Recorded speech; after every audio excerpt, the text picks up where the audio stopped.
Most gardeners look at July and think the planting window is closing. I am Timothy, and today on Evergreen Garden, we are going to flip that idea completely. July is not the end of the planting season. It is the beginning of the second one. Stick around, because number 5 has a hard deadline most gardeners miss entirely. And if you do not get it in the ground in the next few days, you will have to wait a full year to try again. Subscribe if you have not yet. Let us start. Number 1, kale. Zones 7 through 9 as a perennial, grown as an annual everywhere else. Kale planted in July is a different vegetable than kale planted in spring. That is not a poetic statement, it is a practical one. When kale matures during the cooling days of fall, the plant converts starches to sugars in response to cold temperatures. A hard frost does not kill kale, it makes it better. Kale that has been touched by several nights of near-freezing temperatures tastes sweeter, more tender, and less bitter than anything you will pull out of the garden in June or July. The whole flavor profile changes. Gardeners who have only eaten summer kale and found it tough or strong flavored have simply never tried the fall-grown version.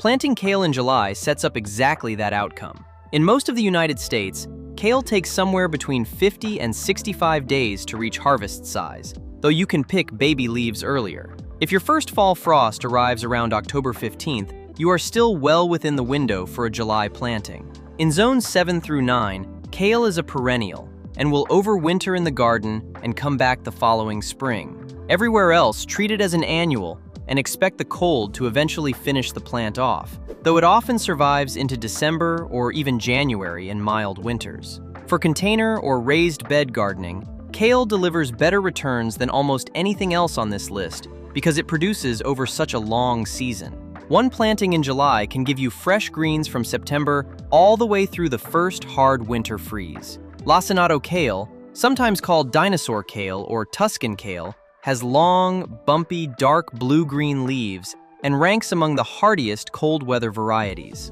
Curly kale is the classic type and also handles frost beautifully. Red Russian kale has a slightly more tender leaf and a mildly sweeter flavor even before cold sets in. All three are good choices for a July planting.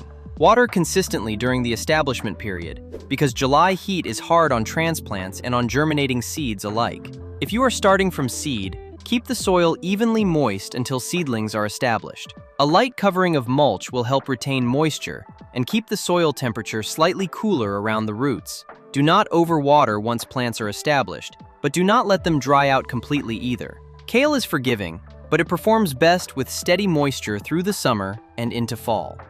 Number 2, broccoli.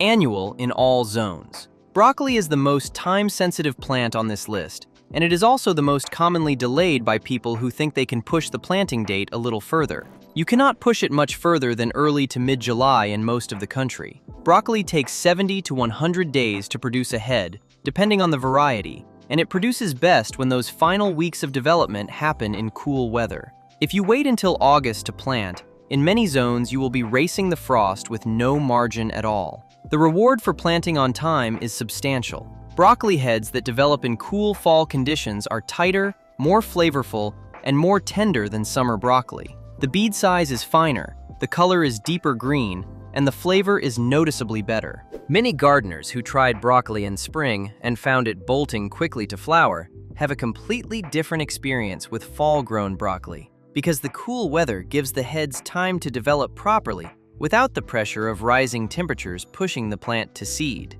Choose a fast-maturing variety for July planting. Calabrese is the classic open-pollinated type and matures reliably. Bellstar is a hybrid with good downy mildew resistance that performs well in fall conditions. DeChico is another fast-maturing type that produces a central head followed by a long season of side shoots, which is especially valuable for extending the harvest into late fall. Avoid very large heading varieties bred primarily for commercial spring production, as these tend to take longer and may not finish before a hard freeze. Water broccoli consistently after transplanting or germinating. The transition from July heat into cooler fall weather is actually favorable for broccoli growth, and you will often see the plants visibly perk up and accelerate their growth once nights cool below 60 degrees Fahrenheit.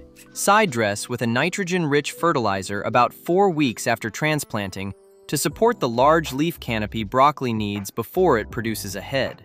Row cover can extend the season by 3 to 4 weeks in fall, protecting heads from early freezes and keeping the harvest going longer. Number 3. Beets. Annual in all zones. Beets have a quality that makes them especially suited to July planting. They are productive from both ends. The roots are the familiar edible part, but the greens are every bit as good, and they are ready to harvest far earlier. When you plant beets in July, you can start cutting young greens within 3 to 4 weeks, well before the roots are mature. Those greens taste like a mild mix of spinach and chard, and they are especially tender when harvested young. You are getting 2 crops from 1 planting. The roots themselves take 50 to 70 days to full maturity depending on the variety, which puts a July planting firmly in the fall harvest window for most of the country.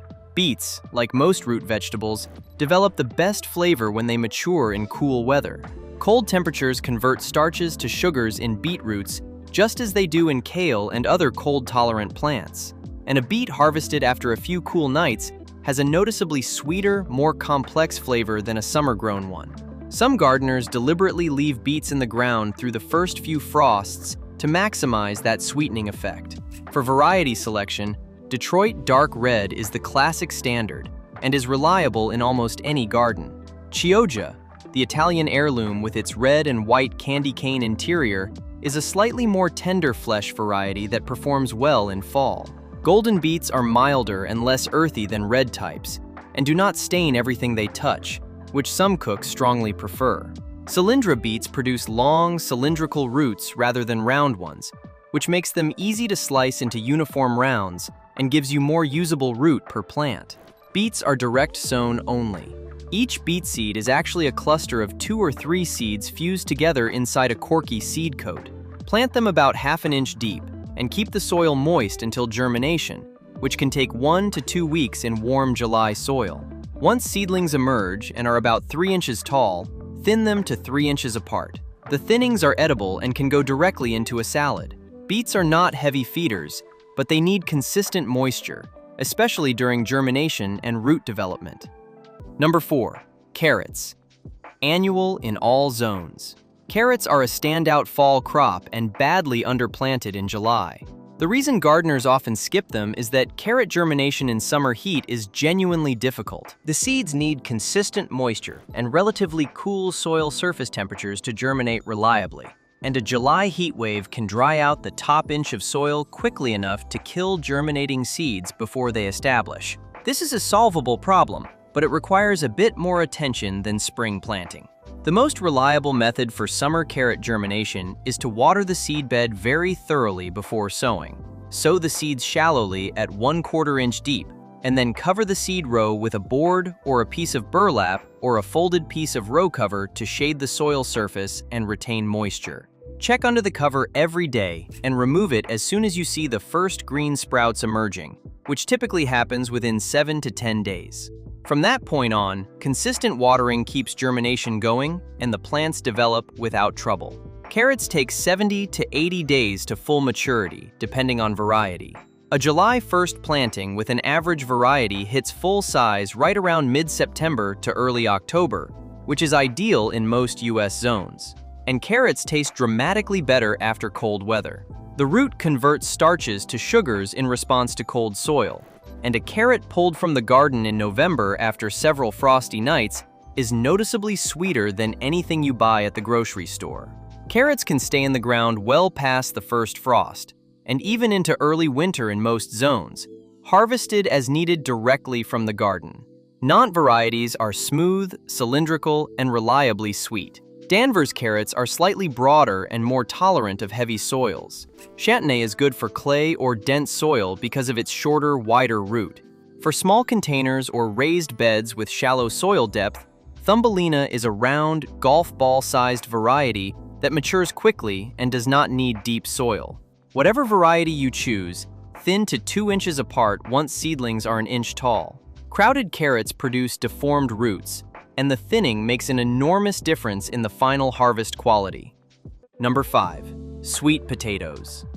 Zones 8 through 11 as a perennial, grown as an annual everywhere else. Here is the entry that comes with a hard deadline, and I mentioned it in the opening for exactly that reason. Sweet potato vines need a long growing season. In most of the United States, they need 90 to 120 days of frost-free growing time to produce a worthwhile harvest. If your first frost typically arrives around October 15th, you need to count back 120 days from that date. That puts your last possible planting date right around mid-June to late June, which means that for many gardeners, the window has already passed for a full crop. But if you are in a warmer zone, or if your frost date is in November, you still have time, and July is your moment to move immediately. Sweet potatoes are grown from slips, not seeds.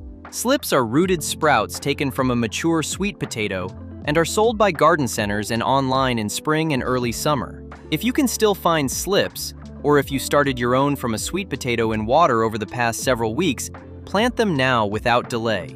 Each slip grows into a long, sprawling vine that spreads several feet in all directions, so plan for space.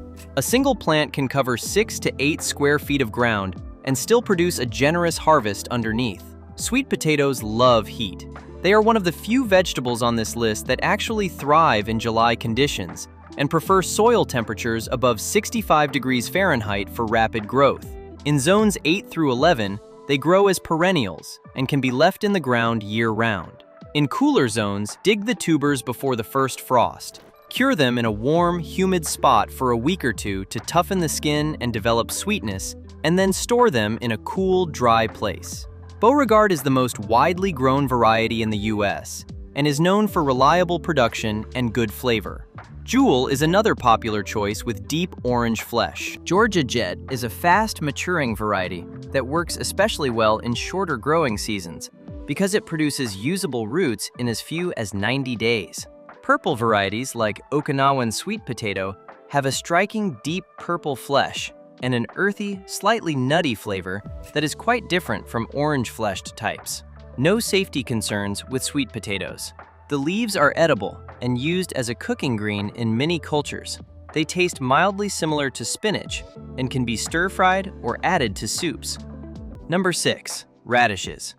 Annual in all zones. If everything else on this list feels like a long-term commitment, radishes are the opposite. You can plant radishes today and pull them out of the ground in 3 to 4 weeks. At 22 to 30 days to maturity for most standard varieties, radishes are the fastest returning crop in the entire vegetable garden, and that speed makes them the most useful plant you can put in the ground in July. The practical uses of radishes in a July garden go beyond just eating them. Radishes are excellent for interplanting. Because they germinate and mature so quickly, you can scatter radish seeds between rows of slower maturing plants like carrots or broccoli. The radishes come up fast, loosen the soil as they grow, mark the rows so you know where the slower seeds are germinating, and are harvested long before the main crop needs the space. It is an exceptionally efficient use of garden space, and it requires almost no effort beyond scattering the seeds.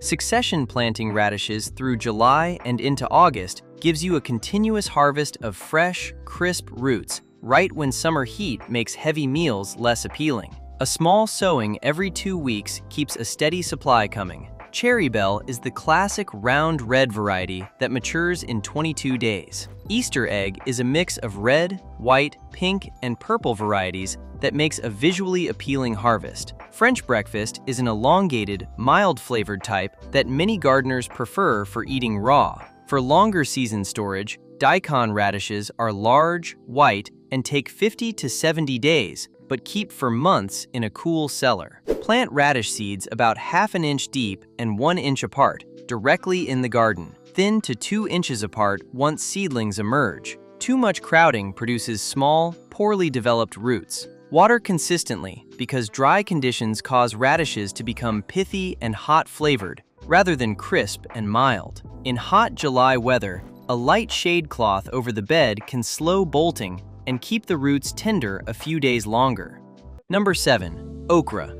Zones 6 through 11. Okra is the most enthusiastic plant on this list about July heat. While most of the garden is struggling to cope with temperatures above 90 degrees Fahrenheit, okra is thriving. It is native to Africa and has adapted over thousands of years to exactly the kind of hot, humid summer conditions that the American South, Midwest, and Mid-Atlantic experience in July and August. If you have been nervous about growing okra, July is the time to give it a serious try, because the conditions are exactly what it wants. Okra planted in July will produce pods within 50 to 65 days of transplanting, which puts the first harvest in late August or September and gives the plant a production window that runs straight through until frost. Once okra starts producing, it is prolific. A single plant can produce pods every 2 to 3 days, and the harvest needs to happen that often. Okra pods left on the plant past 4 to 5 inches become fibrous, tough, and inedible. The key to a tender harvest is picking frequently, which also keeps the plant producing at full pace. Clemson Spineless 80 is the most widely available and reliable variety, producing pods that are easy to pick without the scratchy leaves and stem hairs that some varieties have. Burgundy okra produces stunning deep red pods and is slightly more tender-stemmed, which makes handling easier for gardeners with sensitive skin. Cajun Delight is a compact variety that works well in smaller spaces. Annie Oakley is a hybrid variety that produces pods prolifically on smaller plants than traditional types. Okra grows as a perennial in zones 9 through 11 and as an annual in zones 6 through 8. In cooler zones, start seeds indoors 2 to 3 weeks before your last frost date, or direct sow after soil temperatures reach 65 degrees Fahrenheit. In July, soil temperatures are well above that threshold in most of the country, so direct sowing works well. Soak seeds overnight before planting to soften the seed coat and speed germination. Plant 1 inch deep and thin to 12 to 18 inches apart. Full sun is non-negotiable. Number 8. Malabar spinach. Zones 9 through 11 as a perennial, grown as an annual everywhere else. If you have tried to grow spinach in summer and watched it bolt straight to seed within 2 weeks of the first real heat, Malabar spinach is the plant that was designed for exactly your situation. It is not actually related to true spinach. It is a tropical vining plant from Asia, Bacella rubra and Bacella alba being the 2 common species, with thick, glossy, dark green or deep red leaves that look nothing like spinach leaves, but cook and eat much like them. And unlike true spinach, Malabar spinach does not just tolerate summer heat, it thrives in it. The plant grows fastest when soil temperatures are above 80 degrees Fahrenheit, which is exactly where most American gardens are in July and August. The flavor of Malabar spinach is slightly mucilaginous, similar to okra or water chestnuts when eaten raw. Many cooks find it works better cooked than raw for that reason. Sautéed, added to soups, or folded into egg dishes, it performs very well and provides a nutritious leafy green at exactly the time of year when leafy greens are otherwise impossible to grow. Malabar spinach is a vigorous vine and needs support. A simple trellis, a fence, or even a stake with some string will do. The plant can reach 6 to 10 feet in a single season and covers its support structure with attractive, glossy leaves and small pink or white flowers that produce deep purple berries as the season progresses. The berries are edible, slightly sweet, and have been used as a natural food dye in some cultures. Start seeds indoors 4 to 6 weeks before the last frost date, or direct sow after soil temperatures are reliably above 65 degrees. In July, direct sowing works well. Soak seeds overnight before planting. Plant in full sun in rich, well-drained soil and water consistently. In zones 9 through 11, Malabar spinach is perennial and will regrow from established roots the following year. Harvest by snipping the growing tips and young leaves, which encourages branching and continuous production. Number 9. Swiss chard.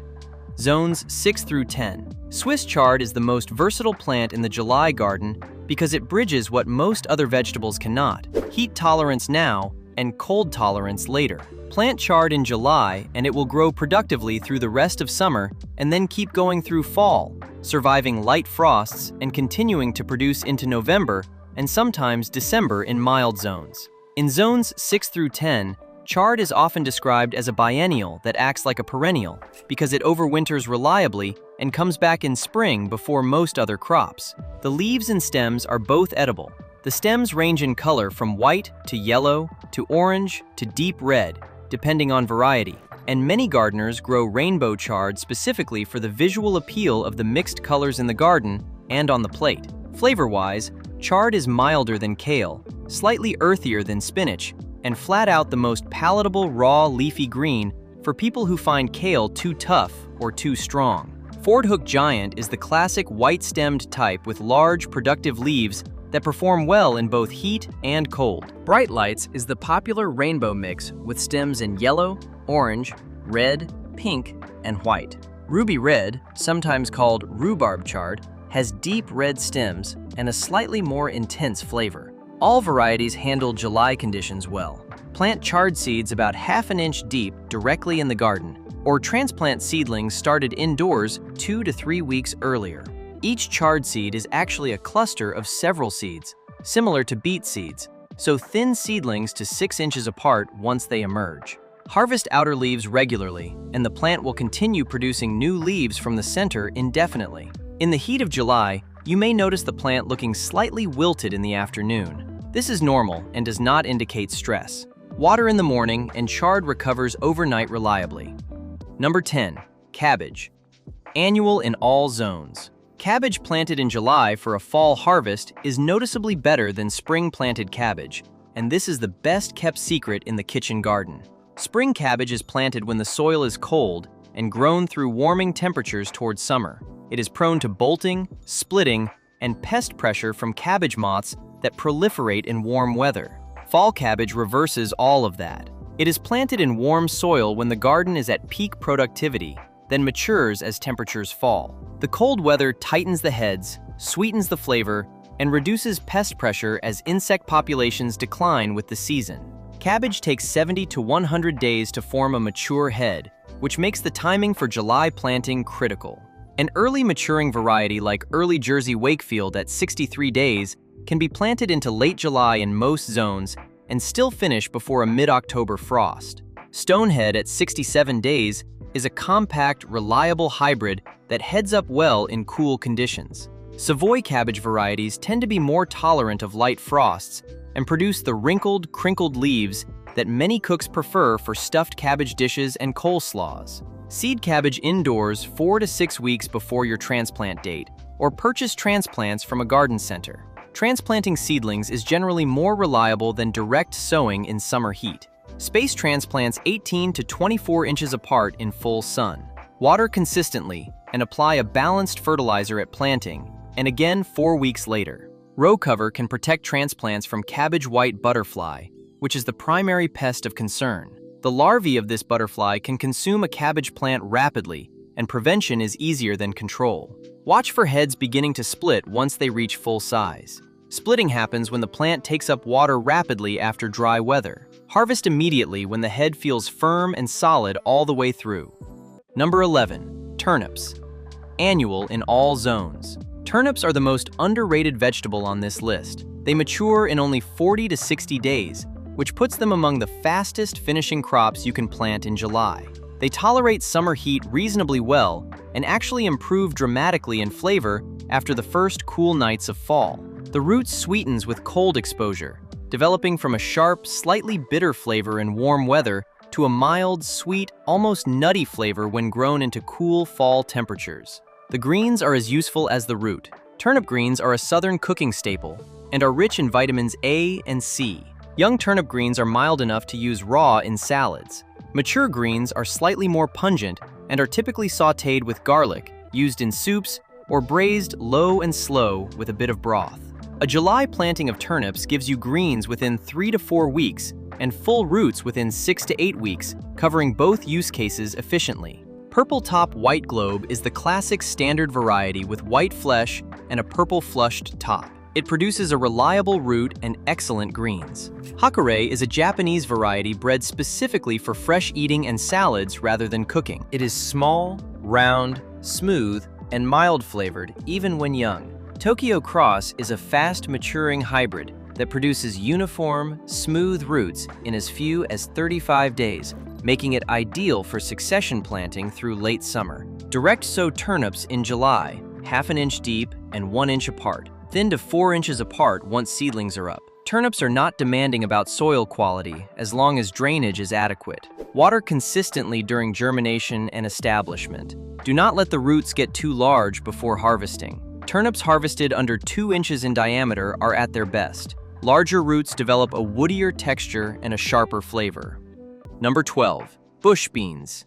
Annual in all zones. July is the second window for bush beans, and gardeners who planted a spring crop and are watching those plants wind down are perfectly positioned to plant again right now for a late summer and fall harvest. Bush beans are warm season vegetables that germinate and grow quickly in July heat. They take 50 to 60 days from seed to harvest, which puts a mid-July planting on track for a September harvest in most zones. Unlike pole beans, which require a trellis and produce over a long season, bush beans produce their entire crop in a concentrated 2-week burst and then are finished. This compact production window is actually what makes them perfect for succession planting. Plant one small row in early July, another in mid-July, and a third in late July, and you get 3 staggered harvests rather than one overwhelming glut. Each row stays productive for about 2 weeks, giving you 6 to 8 weeks of continuous fresh beans overall. Provider is a reliable, disease-resistant bush bean variety built for warm season planting.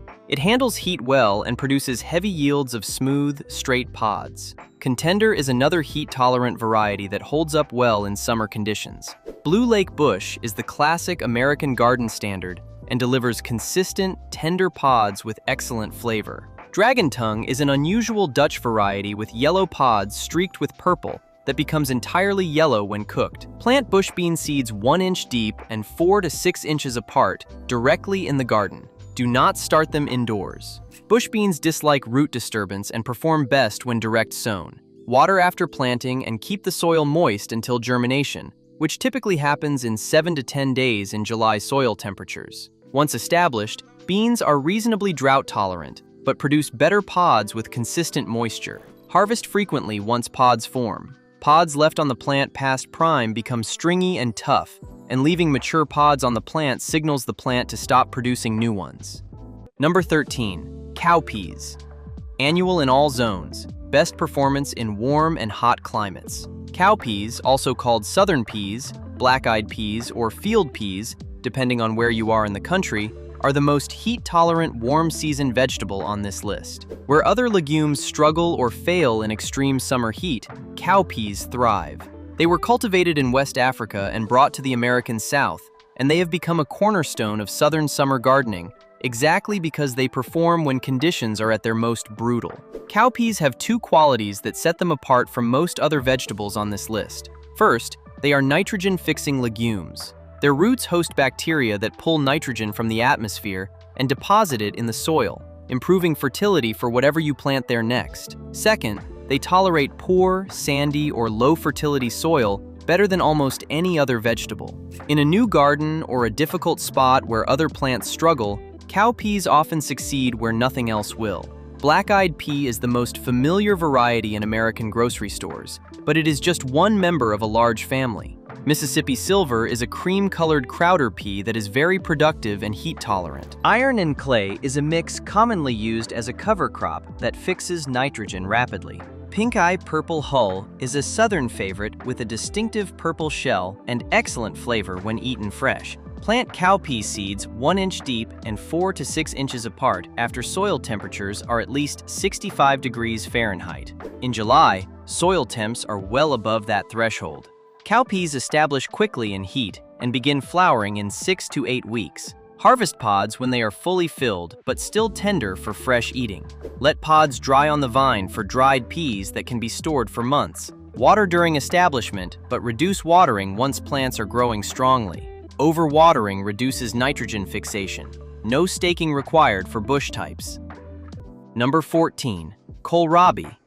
Annual in all zones. Kohlrabi is the overlooked member of the Brassica family, and it deserves more attention than it gets. It is fast, it is productive, it handles summer heat better than broccoli or cabbage, and it matures in only 45 to 60 days, which makes it one of the quickest fall crops, period. The edible part is the swollen stem, which looks like a small, pale green or purple globe just above the soil line.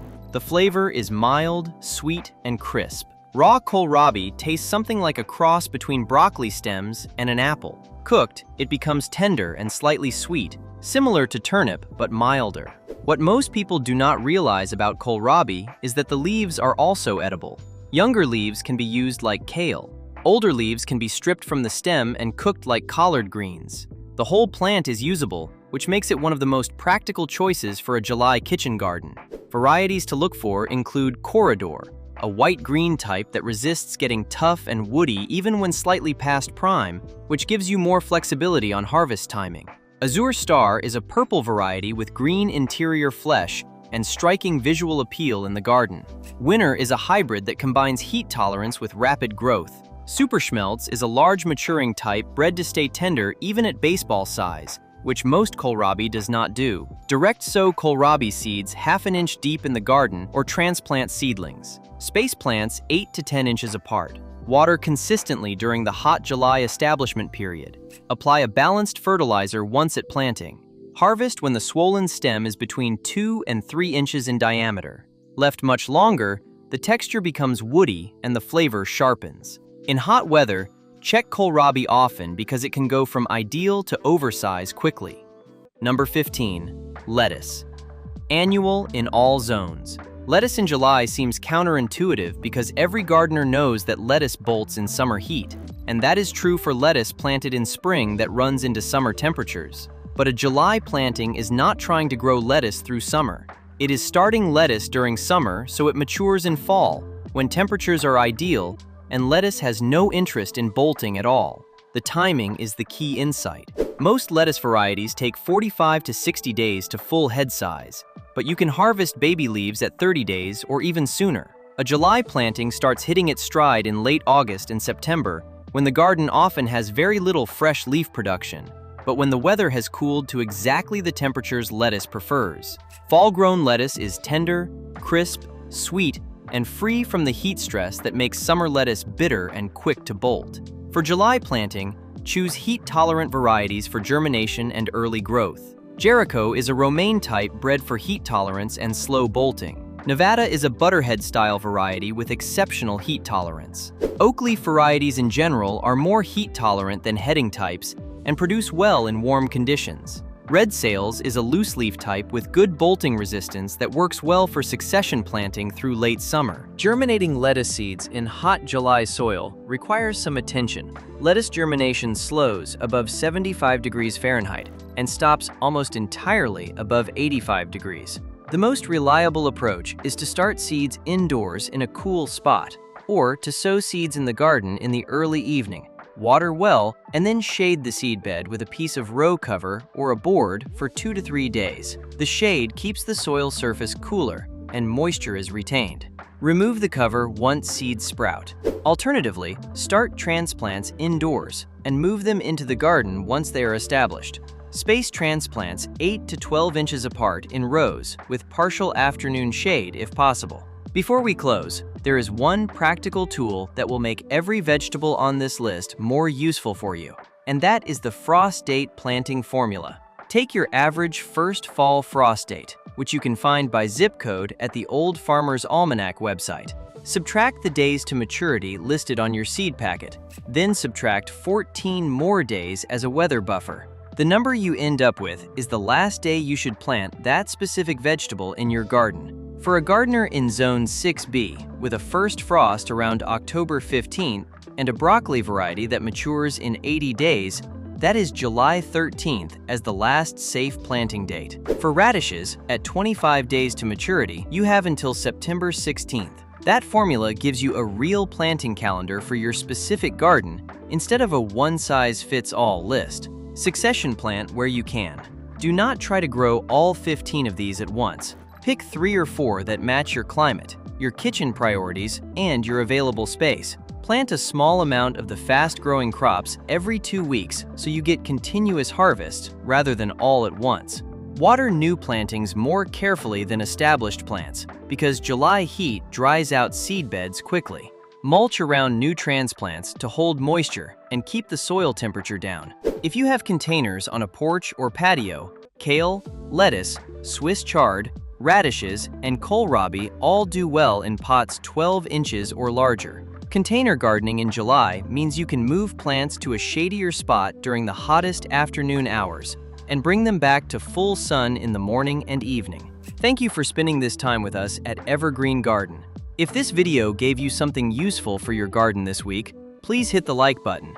It helps other gardeners find this channel, and it takes just a second. If you are not subscribed yet, we would love to have you. We put out practical, honest gardening content every single week. Which of these 15 are you going to plant first? Drop your answer in the comments below. I read every single one. See you in the next video.